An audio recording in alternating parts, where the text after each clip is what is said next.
Welcome to Navabhoomi news. Allu Aravind దండం పెడుతూ emotional అయ్యారు. రేవంత్ రెడ్డి వ్యాఖ్యలపై అల్లు అర్జున్ పెట్టిన ప్రెస్ మీటులో అల్లు అరవింద్ సైతం మాట్లాడారు. మేము ఎలాంటి మనుషులం అనేది మీకు తెలుసు, అలాంటిది ఒక తప్పుడు ఇన్ఫర్మేషన్తో ఒకరు మాట్లాడుతుంటే బాధేసింది అని అన్నారు. తెలంగాణ సీఎం రేవంత్ రెడ్డి వ్యాఖ్యలపై అల్లు అర్జున్ పెట్టిన ప్రెస్ మీటులో అల్లు అరవింద్ సైతం మాట్లాడారు. ఆల్ ఇండియా కలెక్షన్స్ బ్రేక్ చేసిన సినిమాకి అతను వెళ్ళి మొదటి షోలో కూర్చొని జనం తనను ఎలా రిసీవ్ చేసుకుంటున్నారనే అదృష్టమో ఇవాళ లేకపోయిందని అన్నారు.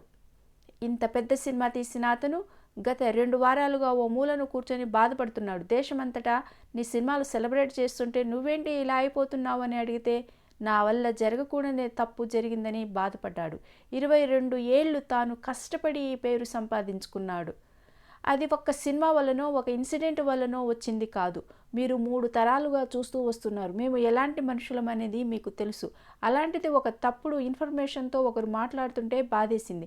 దయచేసి ప్రెస్ వాళ్ళు, ప్రజలు మీరంతా ఆదరించి ఆ అభిమానాన్ని అర్థం చేసుకొని ఇలానే కంటిన్యూ చేయాలని కోరుకుంటున్నానని అల్లు అరవింద్ అన్నారు.